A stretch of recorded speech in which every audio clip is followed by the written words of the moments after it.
Ça se passe au Cameroun, frère. Ça se passe au Cameroun, dans le pays de Paul Biya. Après 43 ans de règne, voilà ce qu'on peut observer. Ce genre de choses, on devrait plutôt parler de cela au passé.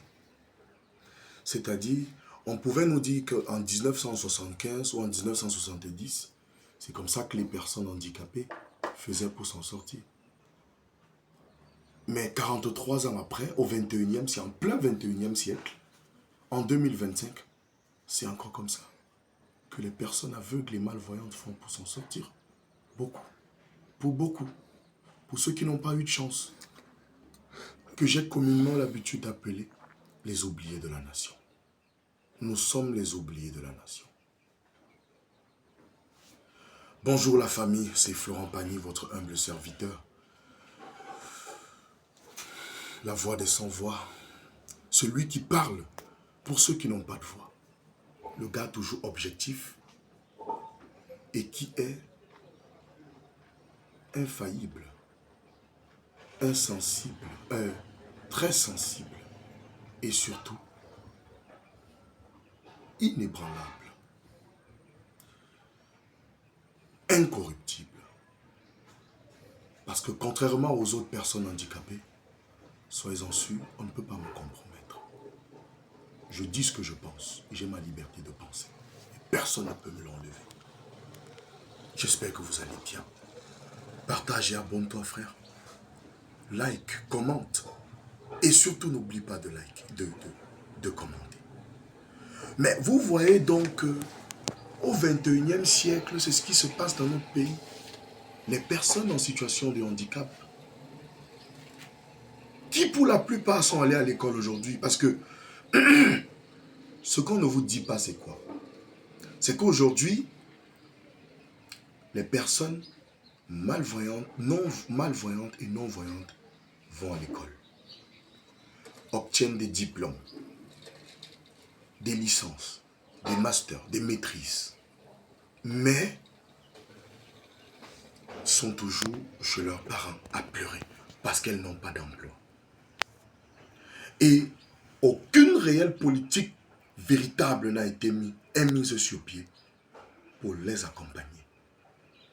Même quand les personnes déficientes visuelles, les personnes handicapées de manière même générale, réussissent à mettre un business sur pied, à mettre une activité sur pied, qu'est-ce qu'on fait? On fait tout pour les mettre à terre.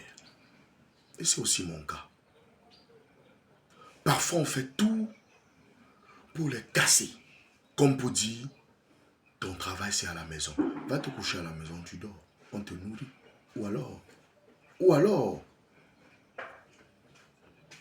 voilà ton travail. Aller taper du tam-tam dans les rues. Vous voyez là une assiette devant lui. Il tape du tam-tam. Les passants lancent un petit truc. Et c'est comme ça que ça se passe. Et dans les rues de Yaoundé, dans les rues de Bafoussam, dans les rues de Douala, dans les rues de Gawa, de Ngaoundé, dans les rues de toutes les chefs-lieux de 10 régions au Cameroun, c'est bien visible. On les aperçoit à longueur de journée. Je dis bien en longueur de journée.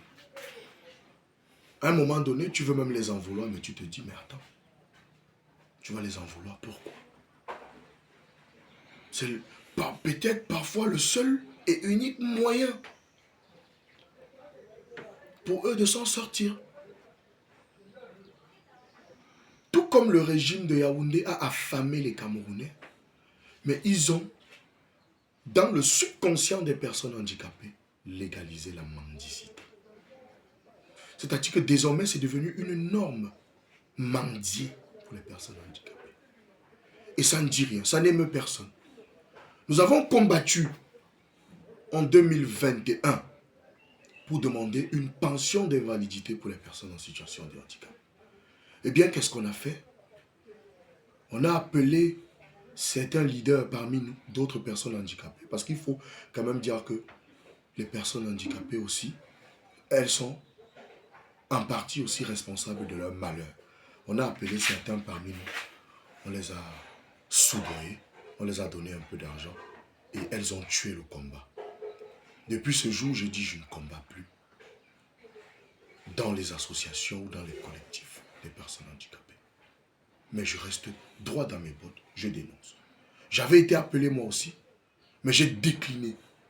J'ai dit, je décline, je n'accepte pas cela. Je préfère mourir affamé. Pas parce que je suis nanti, pas parce que je suis issu d'une famille aisée. D'ailleurs, je suis d'une famille extrêmement pauvre. Mais je me bats autrement pour m'en sortir. Pas en faisant de la mendicité. Mais regardez comment mes frères handicapés mendient. Et ce monsieur, je le connais. Il fait comme ça pour s'en sortir.